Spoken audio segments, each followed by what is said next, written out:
हमार छोट बेटी के हालत खराब होखे लागल। ऊ कुछ ना बोलत रहली और राती के हालिए कोठारी में घुस के भीतर ले केवाड़ी बंद कर देत रहली। बेटी ले पूछी तो ऊ कुछ ना बतावत रहली।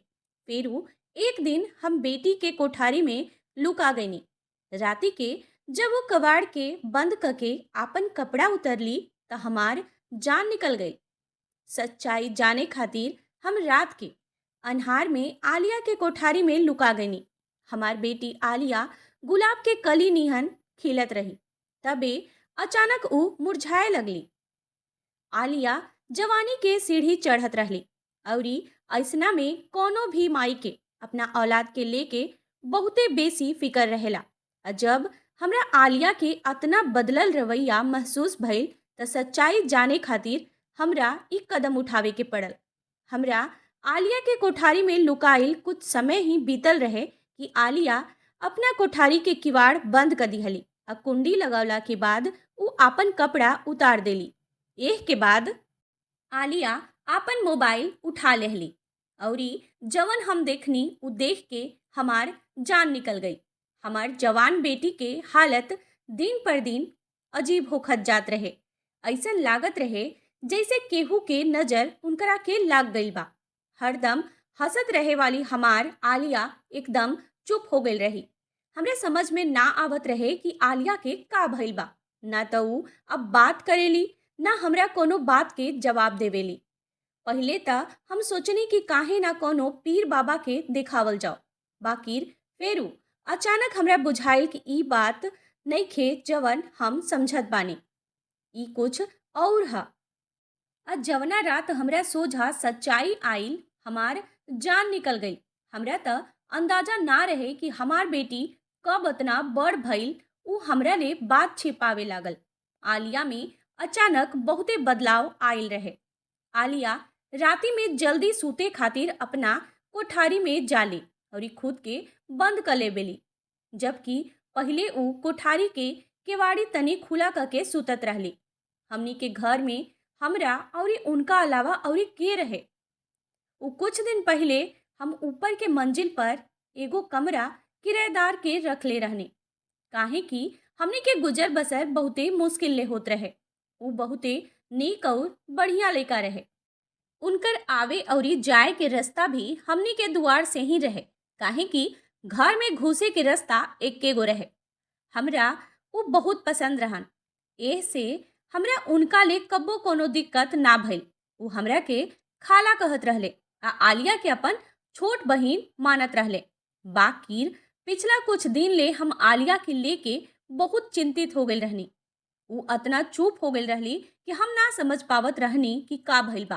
पहले त हम जैसे ही ऑफिस ले आवत रही ऊ हमरा सोझा बैठ के दिन भर की कहानी सुनावत रहली। हमरा पीछे ले घर में एगो पतई भी हिलत रहे त आलिया उहो खबर हमरा के देत रहली। उनकर कोनो सखी ना रही। उनका खातिर जवन भी रहनी हम उनकर माई रहनी। बाकिर अब हम जब भी घरे आवत रहनी त आलिया के रवैया अलगे लागत रहे। राती के जल्दी खाना खइला के बाद ऊ अपना कोठारी में जाके केवाड़ी बंद करके सूत जास। हमरा उनका चेहरा पर एगो अजीब डर महसूस होखे लागल रहे। आलिया के बाबू के एह दुनिया के छोड़ला के बाद हम आलिया के अपना पलक पर बैठा के रखले रहनी और उनका के कबो कुछो के कमी ना होखे देत रहनी। हम उनकर हर इच्छा पूरा करत रहनी जैसे ही ऊ उनका मुंह से निकलत रहे। आलिया के बाबूजी मरे ले पहले ई घर हमरा नाम पर क देले रहलन। जवना में 2 गो कोठारी आ एगो हॉल नीचे रहे जबकि ऊपर के मंजिल पर एगो छोट कोठारी रहे। अब हम पहला बेर ऊ कोठारी किराया पर रख ले रहनी। जवना लड़का के किराया पर लेले रहनी ऊ अपना नौकरी के चलते कोनो दूसरा शहर से इहवा आयल रहलन आ ऊ भोरे भोरे हमरा साथे घर से निकल जात रहन। आलिया पूरा दिन घर में अकेले रहत रहली। ऊ पढ़ाई जल्दी छोड़ देले रहली। उनका पढ़ाई में कोनो रुचि ना रहे। घर के कुल काम उनकरे पर रहे। काहे कि हम आलिया के बाबूजी के मरला के बाद एगो फैक्ट्री में नौकरी कर लेले रहनी। अखलाक के किराया पर रखत घड़ी हमरा एह बात ले सकून रहे कि ऊ हमरा साथे नौकरी खातिर निकल जाले। साझ भइला आवेले। बाकी अब हम जब फैक्ट्री ले छुट्टी के बाद घरे आवत रहनी त कबो कबो वो हमरा ले पहले ही आ गइल रहत रहले। उनकर नाम अखलाक रहे। उनका के देख के हमरा पूरा भरोसा हो चलल रहे कि ऊ एगो बढ़िया परिवार के हवे। एही ले हम उनका के अपना घर में रख ले रहनी, काहे कि हमरा पैसा के जरूरत रहे। आलिया जवान होखे लागल रहली। ऊ 16 साल की उम्र में ही बहुते बड़ दिखाई देवे लागल रही। एह से हम उनकर जल्दी ले बियाह करे के चाहत रहनी। उनकर बाबूजी के मरला के बाद हम अकेले ही उनकर और ई घर के जिम्मेदारी उठौले रही। हम उनका के कोनो सौतेला बाप के साया में ना पले देनी। बाकी हमनी के पहला नजर में केहू के बारे में ई बात नइखी जा जान सकत। शायद हमरा के भी अखलाक के जाने में कोनो गलती हो गई रहे। कबो कबो केहू उहे ना होला जवन लौकेला। अब हमरा के रह रह के एह बात के एहसास होखत रहे। फैक्ट्री से मिलल तनख्वाह ले हम घर के खर्चा चलावत रहनी। वो पैसा महीना भर में ही खर्चा हो जात रहे। आलिया के बियाह खातिर हमरा अउरी पैसा के जरूरत रहे। एही ले हम ऊपर के कमरा अखलाक के बढ़िया रकम में किराया पर दे देले रही, ताकि हम आलिया के बियाह के पैसा जल्दी से जल्दी जुटा सकी और एगो बढ़िया रिश्ता देखला के बाद उनका जिम्मेदारी से मुक्त होखे के चाहत रही। बाकी आलिया के पियर होत रंग और उनकर चेहरा पर जवन डर रहे वो हमरा के अजीब तरह ले बेचैन कर देले रहे। हम आलिया ले कई बेरी पूछनी कि अगर तोहरा कोनो दिक्कत बा तो बतावा। बाकी आलिया एक शब्द भी ना बोलली आ चुप रह गई। वो हमार बेटी रहली, जेकरा यदि धक्का भी लाग जात रहे तो वो हमरा सोझा घंटन रोवत रही, काहे कि हम ओकरा के खूबे लाड और दुलार में पलले रहनी। बाकी अचानक ओकरा में अतना बदलाव आ गई कि हम खुद चिंतित हो गई रहनी। आलिया हमरा ले कोनो बड़ बात छिपावत रही और आज हम फैक्ट्री ले छुट्टी लेके ई बात के पता लगावे के रहनी। अभी हम हॉल में बैठल सोचत रहनी कि आलिया ले कैसे मालूम करी, तबे हम देखनी कि अखलाक घर में घुसले।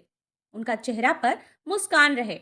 आवते वो हमरा के सलाम करके आलिया की ओर देखले। उनका के दिन में घर में देख के हम हैरान रहनी, काहे कि उनका काम त सांझ तक के रहे अभी तक दिन के 12 बजत रहे। हम ही सोच के परेशान रहनी कि का ऊ अक्सर ऐसे ही दिन में घरे लवट आवेले। अखलाक हमरा साथे बैठ गए और उनका के देख के आलिया जल्दी रे रसोई में चल गई। बाकी अखलाक के नजर ता उनका ही खोज में रहे। हमरा से बात करत घड़ी वो बार बार रसोई के दुआर के ओरी देखत रहन। हम अखलाक ले पूछनी कि नौकरी कैसन चलत बा। तब वो बतौले कि फिलहाल वो नौकरी के तलाश में बाड़े और जल्दी उनका नौकरी मिल जाए। हम उनका के सुन के चौंक गनी, काहे कि वो पहले बड़ कंपनी में काम करत रहले। तब वो नौकरी काहे के खोजत बाड़े। वो कहे लगले कि खाला हमार नौकरी 15 दिन पहले ही खत्म हो गई बा। अब हम नया नौकरी के तलाश में बानी। वो हमरा से कहत रहले कि रोज कुछ घंटा नौकरी के तलाश में सड़क पर घूमेले। बाकी आज के जमाना में नौकरी इतना आसान नहीं खे। वो तो औरी कई गो बात कहले। बाकी हमार दिमाग एक बात पर अटक गई रहे कि पिछला 15 दिन ले ऊ दिन के समय में भी घर में मौजूद रहेले। आलिया ई बात के जिक्र तक ना कैली। हमरा दिल में अजीब अजीब विचार आवे लागल। आलिया के हालत दिन पर दिन बिगड़त जात रहे। अखलाक के नजर हमरा कुछ और ही अनहोनी के जानकारी देत रहे। अब हमारा मन में जवन भी चलत रहे हम ऊ समझ ना सकत रहनी। दोपहरिया के खाना खैला के बाद हम बतकही के बीच में आलिया ले अखलाक के बारे में पूछनी तो ऊ हमरा और अचरज ले देखे लगली। एह के बाद ऊ हाँ हूँ में जवाब दे के खाली कुछुए कवर लेला के बाद उठ गई। हम आलिया के आवाज दे के कहनी कि आज तक तोहरा पसंद के खाना बनल बा, फिर काहे अतना जल्दी उठत बाड़ो। आलिया मुड़ के हमरा ओरी देख के मुस्कुराइली। ऊ कहली कि अम्मा अतना गरम बा कि हमरा कुछो खाए के मन नइखे करत। आलिया के ई बात हमरा के बहुत परेशान करत रहे, काहे कि आलिया के हमेशा ले गर्मी पसंद रहे। उनका ठंडा बर्दाश्त ना होत रहे। बहुत सारा कपड़ा पहिरला के बादो उ कापत रहत रहली। पूरा जाड़ा में उनका लगातार खांसी होखत रहे और फ्लू ले परेशान रहत रही। आज उहे आलिया गर्मी से परेशान रही।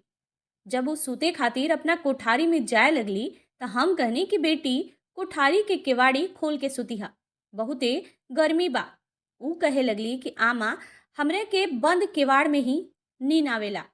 अगर हम केवाड़ी खोल के सूत जानी तो हमार आँख बार बार खुलेला। हम आलिया की ओरी गहरा नजर ले देखनी, जवन की माथा से लेके गोड़ तक बदलल लागत रही। आलिया तो हमेशा हमरा कमरा में सूते के बहाना खोजत रही। बाकी हम कुछ समय पहले ही उनका के अलगा कोठारी देले रहनी। हमरा के ई चिंता रहे कि एक न एक दिन आलिया के जाही के बा। अगर वो हमरा अतना नजदीक रही हैं तो हमरा खातिर उनका के छोड़ल बहुते मुश्किल हो जाए। काहे कि अतना बड़ दुनिया में हमरा लगे आलिया के छोड़ के केहू ना रहे। उनकरा गईला के बाद हम एकदम अकेला हो जैती। हमार बेटी जवान होखत रही। जवान बेटी के महतारी लोग अक्सर चिंतित रहेली। हमार हालत भी ऐसने रहे। पता न काहे अखलाक के अस्तित्व हमरा के सबेरे ले परेशान करत रहे। रात के खाना खैला के बाद हम जबरदस्ती बेटी के लेके अपना साथे बैठ गईनी कि आज हमनी के दोनों मतारी बेटी कुछ देर बतियाइब जा। यही बीच अखलाक सीढ़ी से नीचे आ गए। शायद वो कहीं बाहर निकलत रहले। बाकी हमनी के दोनों जाना के देख के हमनी के भीरी आ गए। हमरा के उनकर ऐसे हमनी के बीच में बैठला ले हमरा चेड़ होखत रहे, जबकि हमनी के दोनों जाना अक्सर बैठ के बतियावत रहनी जा।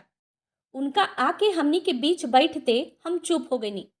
हमरा आलिया के साथे कुछ समय अकेले बितावे के चाहत रही, ताकि हम आलिया ले इस बदलाव के कारण जान सकी।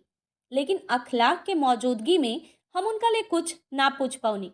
कुछ देर बाद हम अखलाक ले कहनी कि बेटा, तू भी जाके आराम करा, रात बेसी हो गई बा। हमनी के दोनों जाना भी सूते खातिर लेट जाए वाला बानी जा। हालांकि हमार सूते के इरादा ना रहे, बाकी अखलाक के भेजे खातिर हम झूठ के सहारा लेनी।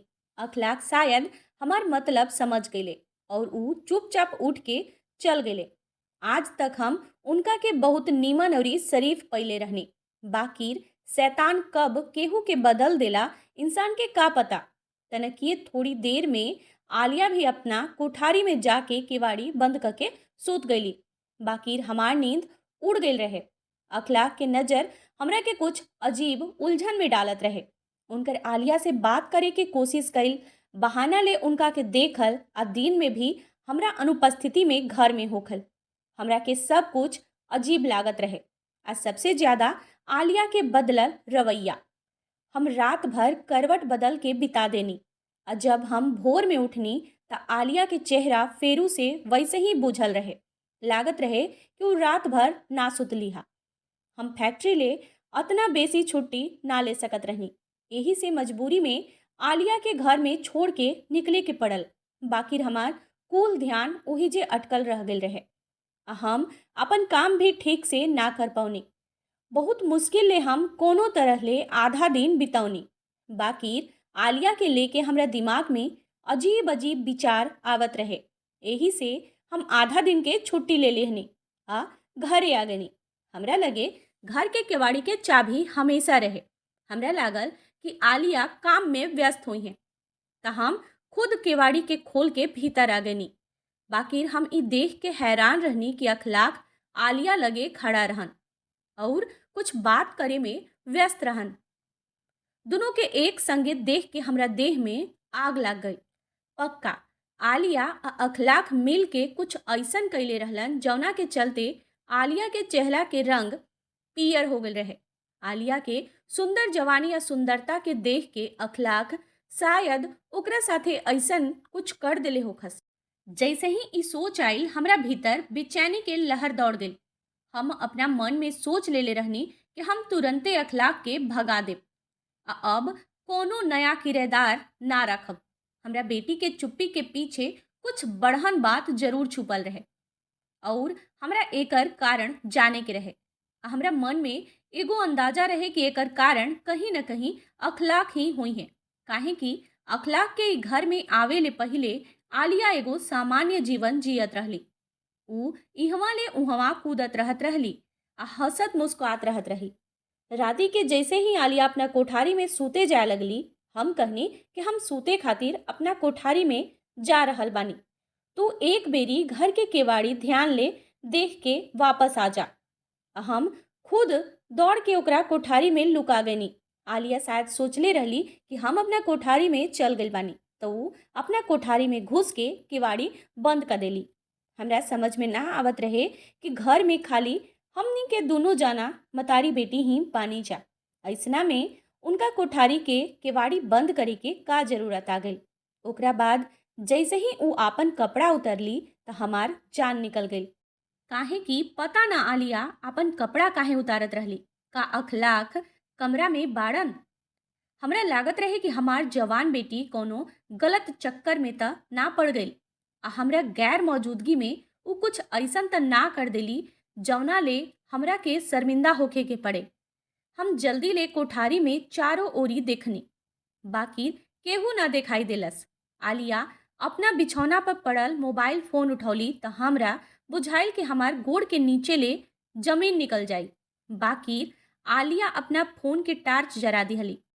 कोठारी में अन्हार रहे आ शायद ऊ अपना कोठारी के बत्ती ना जरावल चाहत रहली।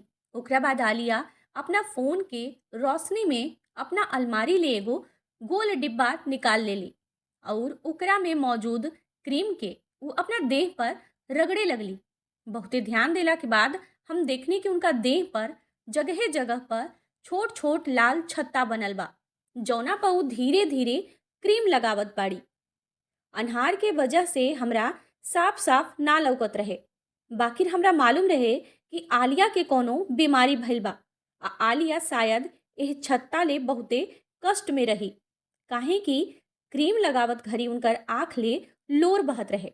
उनकर दर्द के देख के हम तड़प उठनी। पता ना कतना दिन ले आलिया ई बात हमरा ले छिपावत रही। अब पता ना कौन बीमारी उनका भ गई रहे जौना की वजह ले उनका अतना दर्द होत रहे।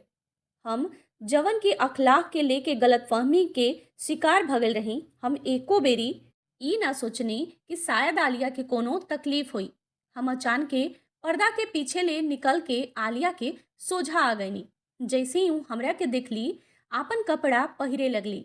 हम उनकर हाथ पकड़ के रोक लेहनी और कहनी कि देखावता तहरा के का हो गइल बा।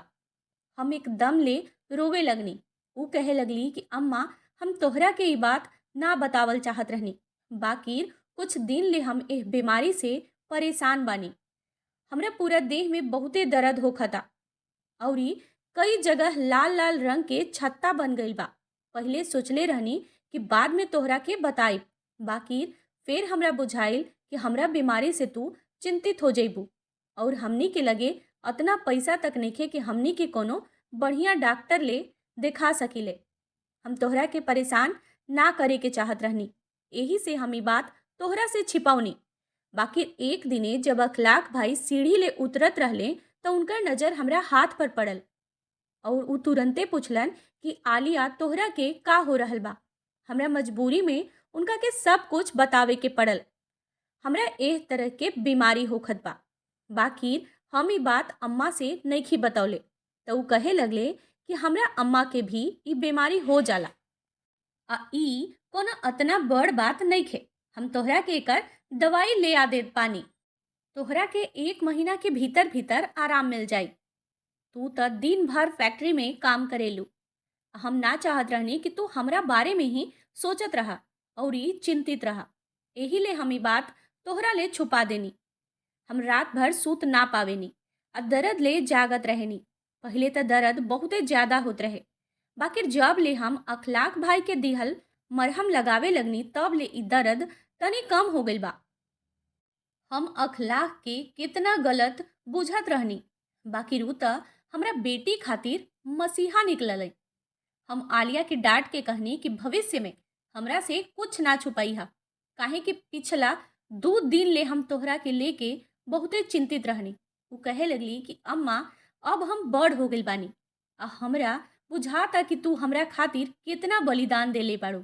बाबूजी के मरला के बाद तू फेर ले बियाह ना कैलू, काहे कि तू हमरा के सौतेला बाप के परछाई में ना देखे के चाहत रहलू।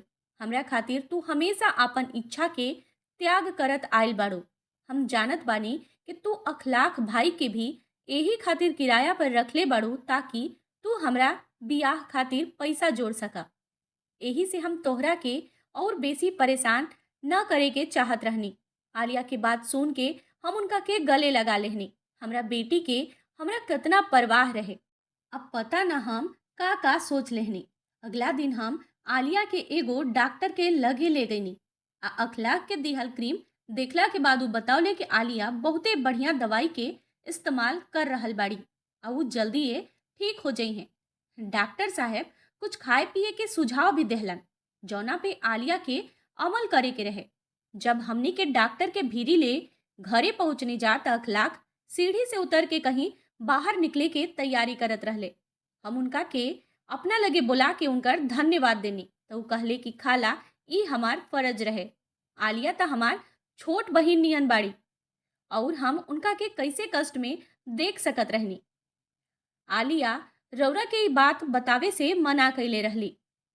हम उनका ले पूछनी कि अखलाक तू कहाँ जात पड़ा तो उ कहले कि हमरा बहुते बढ़िया जगह पर नौकरी मिल गई बा। हम मिठाई खरीदे जात बानी। ई सुन के हम बहुत खुश हो गनी। हम अखलाक के काम मिलला पर दिल से बधाई देनी। उ साच में एगो नीक अब बढ़िया लड़का रहलन जे हमरा गैर हाजिरी में हमरा बेटी के साथे बढ़िया व्यवहार कैले रहलन। उ सचमुच आलिया के साथे अपना छोट बहिन निहन व्यवहार कैले रहन और उ भाई बने के कर्तव्य भी निभौले रहलन। शायद यही ले उनकर आजमाइश के समय भी खत्म हो गई रहे और उनका नौकरी मिल गई रहे। नीमन काम हमेशा अच्छा लोग के साथे हमेशा नीमन ही होला। हम लाख बेरी भगवान के शुक्रिया अदा कैनी कि हम अपना बेटी भा अखलाक ले कुछ ऐसा ना कहले रही जवना से हमरा दोनों जने के सोझा शर्मिंदगी के सामना करे के पड़ित। 1 महीना बाद ही आलिया के पीड़ा अब बीमारी दोनों खत्म हो गई और उ घर में फेरू ले पहले जैसन उछलत रही। हम राहत के सांस लिहनी। एगो माई खाली अपना बेटी के हंसत अउरी मुस्कुरात देख के जिएले। आलिया के हंसत मुस्कुरात देख के हमरा नया जीवन मिल गई रहे। धन्यवाद दोस्तन लोग के।